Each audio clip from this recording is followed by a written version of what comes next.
Today on Forbes, how the First Lady of Connecticut built a multi-billion-dollar venture firm. In January 2001, the co-founders of Athena Health met with investor Annie Lamont to share some bad news.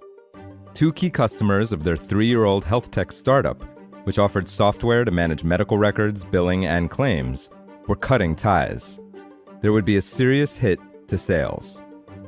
Jonathan Bush, the startup CEO, asked Lamont if she planned to sue to get back her $15 million check. He was only half kidding. Lamont replied, quote, "Of course not." Bush had a new strategy. Instead of going after large hospital systems, they'd focus on small group practices. Lamont was in. 20 years later, Lamont's faith in Bush and co-founder Todd Park was rewarded when their business was sold to 2 private equity firms for $17 billion in 2021, an approximate 20x return from her initial check. Speaking now about the bumpy but ultimately lucrative bet, Lamont said, quote, "This was a long road." Bush told Forbes, quote, "We respected her because she didn't flinch." Lamont's long-term approach to such relationships, which can span decades, paid off again when she backed Park's later venture, Devoted Health.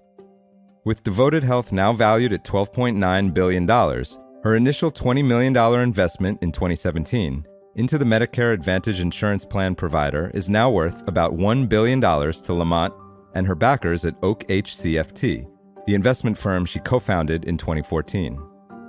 Those investments, and others in the healthcare and fintech space, such as early bets on primary care provider VillageMD and prepaid debit card provider NetSpend, land Lamont back on the Midas list, Forbes' annual ranking of the world's top tech investors, which was revealed yesterday. It's her 5th appearance, but the first since 2015, a reflection of the long-game approach that Lamont takes to startup investing.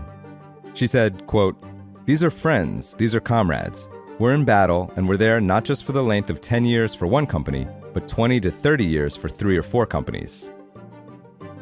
For Lamont, who was 67 years old, the $5.3 billion in assets Oak HCFT is the latest chapter in a career that spans multiple firms and 4 decades, with lifetime investments in at least 80 companies. She's returned an estimated $1.5 billion to investors over the last decade, according to a source familiar with the firm's finances. Lamont's a prominent figure outside of venture, too. As the spouse of Connecticut Governor Ned Lamont, she's served as First Lady of Connecticut since 2019.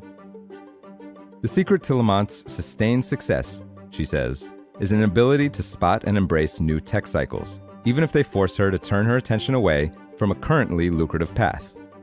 With the advent of the internet, she switched her focus from life sciences to digital health. And as online payments became ubiquitous in the years since PayPal's .com rise, it called for a more recent, increased focus on fintech startups too. Lamont said, quote, "It is not about being a one-hit wonder in venture. It is about reinventing yourself across different cycles." Lamont appeared on our Midas list for the first time in 2008, after decades working with multi-stage VC firm Oak Investment Partners. In 2014, Lamont teamed up with 2 colleagues to launch a new firm with a similar name, Oak HCFT. The new firm raised $500 million for its first fund and $1.94 billion for its most recent fund, the firm's 5th.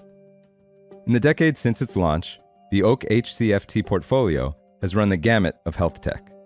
Highlights include CareBridge, a virtual care and in-home tech provider for caregivers, Main Street Health, which caters to rural markets, and Brightline, which offers virtual mental health therapy for children.